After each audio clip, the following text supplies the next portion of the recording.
안녕하십니까. 일반 물리학 연습 문제 풀이입니다. 이 시간에는 6장 힘과 운동의 두 번째 파트에 관한 문제들을 풀도록 하겠습니다. 그 앞에서 5장에서 힘과 운동 1 파트에서 이제 힘들 중에서 수직항력, 무게, 수직항력, 장력에 관한 문제들을 풀었었는데요. 이제 6장에서는 마찰력하고 저항력, 공기저항력, 그런 것들이 포함된 문제들을 풀게 되겠습니다. 자, 첫 번째 문제입니다. 1번부터 문제를 풀도록 할게요. 자, 1절의 내용이고요. 난이도가 쉽게 되어 있는데, 자, 그림에는 6kg의 토막이 정지 마찰계수 0.6인 60도 각도의 비탈에 놓여 있다. 힘 F가 비탈 위로 작용한다. 자, 토막이 비탈 아래로 미끄러지기 직전에 힘의 크기를 구하여라 하는 거죠. 이러한 비탈 위에 물체가 놓여 있고 힘을 비탈과 나란하게 힘을 가해주고 있는데, 그럼에도 불구하고 아래쪽으로 미끄러지기 직전에 힘의 크기를 구하라는 거죠. 그러면은 역시 이 물체 토막에 작용하는 힘들을 다 조사를 해야 되죠. 먼저 중력이 있고요, 그죠? 중력 mg가 있고, 그 다음에 비탈 위에 있는데 비탈이 이제 접촉이 된 상태에서 떠받쳐주는 게 있죠, 그렇죠? 그래서 비탈이 떠받쳐주는 수직항력이 있을 거고요, fn 또는 n.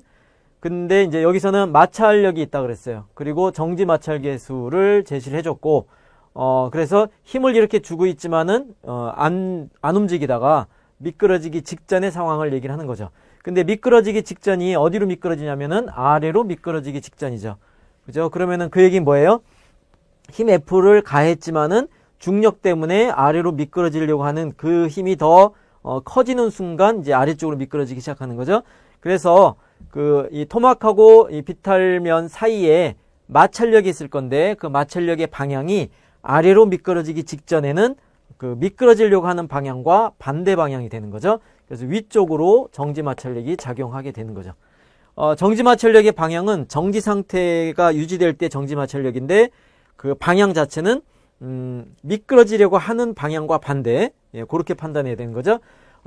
마찰력을 제외한 모든 외력을 다 안다 했을 때는 외력과 반대가 되는 거고, 지금처럼 미끄러진다 하면은 미끄러지기 직전에 미끄러지려고 하는 방향하고 반대, 그렇게 판단하면 되죠. 만약에 문제에서 힘 F를 더 강하게 줘서 센 힘을 가해서 이제 그럼 토막이 위로 미끄러질 수 있잖아요. 그래서 위로 미끄러지려고 할 때는 그때는 아래쪽이 정지 마찰력이 돼야 되죠.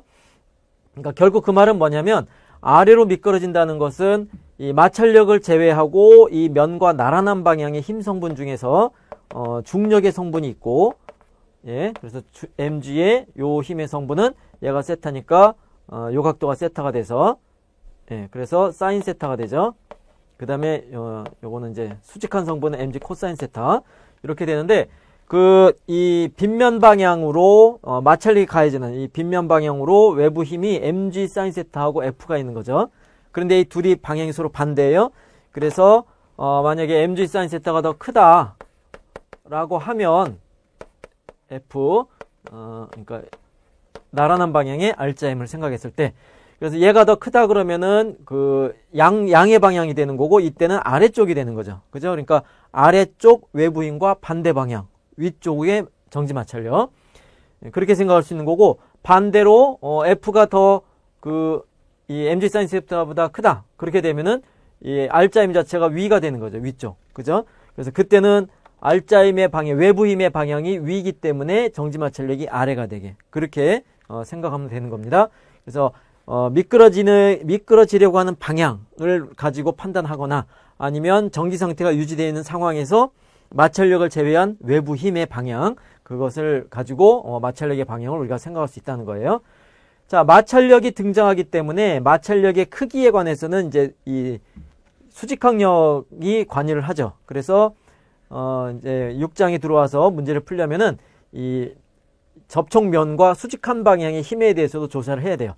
그래서 이 경우에는 비탈면의 수직한 방향으로는 평형관계죠. 그래서 수직항력하고 mg 코사인 세타가 균형을 이루는 거고, 비탈면의 나란한 상황에 대해서는 자, 미끄러지고 나면은 이제 이 평형이 깨진 거예요. 그래서 r자임이 0이 아니게 되는데, 미끄러지기 직전이라고 했으니까 이 정지 마찰력을 얘기할 때는 정지 상태를 유지하는 걸로 우리가 생각하면 돼요. 그래서 비탈면의 나란한 방향으로도 아직은 정지 상태를 유지하는데 이제 그 정지 마찰력이 버티다가 못 버티게 되는, 그래서 미끄러지는 순간이 되는 그런 경우를 따지면 되죠. 그래서 정지 상태를 유지했을 때는 그 비탈면 위쪽으로 외부 힘 F하고 그다음에 정지 마찰력, 예, 그러니까 지금 mg 사인 세타가 더 커서 아래로 미끄러지기를 하니까 정지 마찰력 위가 되고 그다음에 반대편에 아래쪽으로 mg 사인 세타, 그렇게 되는 거죠. 그래서 둘 다 평형 관계를 우리가 따질 수 있고요. 그런데 이때 이 정지 마찰력이라는 것이 그 크기가 얼마냐? 크기는 이 정지 상태를 유지하는 상황에서 외부 힘하고 크기가 항상 같아요. 같게 되는데 미끄러지기 직전이라고 한다면은 최대로 얘가 버틸 수 있는 만큼 버티다가 미끄러지는 거잖아요. 그러니까 그때는 정지 마찰력의 최대값이 되는 거고, 정지 마찰력의 최대값은 요 수직항력과 관계가 있죠. 그래서 정지 마찰력 자체가 μs n보다는 작거나 같다라고 알려져 있기 때문에, 예, 그 최대값을 우리가 생각을 할 수 있는데, 미끄러지기 직전이니까 미끄러지지 않은 상태를 유지하는 조건이 바로 그 요식에서 정지 마찰력을 구하면은 mg 사인 세타 빼기 대문자 f가 정지 마찰력이에요. 근데 그 값이 미끄러지지 않고 이 정지 상태를 유지하는 그런 조건이라면은 요것이 정지 마찰력이고 그 값이 최대값보다는 작거나 같은 그런 조건이 유지가 되면 되는 거죠. 그래서 이때 n이 mg 코사인 세타를 대입한 거예요. 그래서 이제 f의 크기가 요와 같이 mg 사인 세타 빼기 μs 코사인 세타보다는 크거나 같아야 되는데, 이 조건은 뭐냐면 정지할 조건이죠. 정지를 유지할 조건. 그죠? 그러니까 정지하기 위해서는 그러니까 사실은 이게 정지한다는 것이 아래로 미끄러지지 않는 조건이에요. 엄밀하게 따지면 위로 미끄러질 수 있기 때문에 위로 미끄러지는 경우에 대해서 또 조건을 더 추가해야 되는데, 아래로 미끄러지지 않을 조건이 힘이 요 값보다는 크거나 같아야 된다 하는 거죠. 그죠? 요 값보다 작으면 아래로 미끄러진다가 되는 겁니다. 그래서 미끄러지기 직전에 힘의 크기를 구해라. 그럼 등호가 성립할 때의 경우가 되는 거고요. 그러니까 요 정지 마찰력에 관여돼서 미끄러진다, 미끄러지기 직전이다, 아니면 미끄러뜨린다 하는 그런 표현에서 그 미끄러지지 않을 조건하고 미끄러질 조건이 있죠. 그 경계가 바로 정지 마찰력이 최대가 되는 건데, 그 부등호 방향이 반대가 되죠. 미끄러지지 않을 조건은 정지 마찰력이 최대값보다는 작거나 같아야 되고, 그 다음에 미끄러질 조건은 외부 힘이 정지 마찰력의 최대값보다 커야 되는 거죠. 크거나 같아야 되는 거죠. 예, 그렇게 부등호 방향이 바뀌니까 적절하게 해석을 하면 되는 겁니다. 자, 그래서 이 문제에서는 지금 미끄러지기 직전의 힘의 크기, 그랬으니까 등호가 성립할 때 값을 구하면 되고요. 그러니까 만약에 미끄러지지 않을 f의 최소값을 구해라. 그죠? 예, 최소 요거보다는 커야 된다 하는 거니까, 예, 그럼 미끄러지지 않을 최소가 되는 거고, 아니면 표현을 바꿔서 미끄러지는 경우에 f의 최대값을 구해라. 그런 식으로 부등호 방향을 바꿔서 생각할 수 있는 겁니다. 그래서 주어진 값을 다 대입을 해보면, 질량 6kg였죠. 그 다음에 중력가속 대입했고 60도, 그 다음에 그 정지 마찰계수 대입을 해주니까 33N일 때 미끄러지기 시작한다 하는 겁니다. 자, 그래서 난이도 자체는 어렵지 않은데 정지 마찰력 자체가 좀 까다로운 힘이다 하는 것을 연습을 해야 되는 문제예요.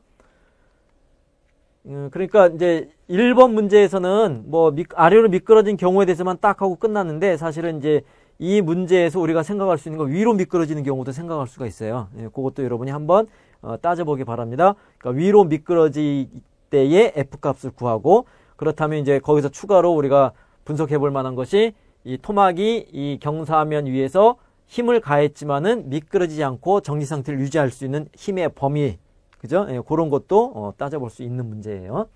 한 번씩 해보도록 합시다.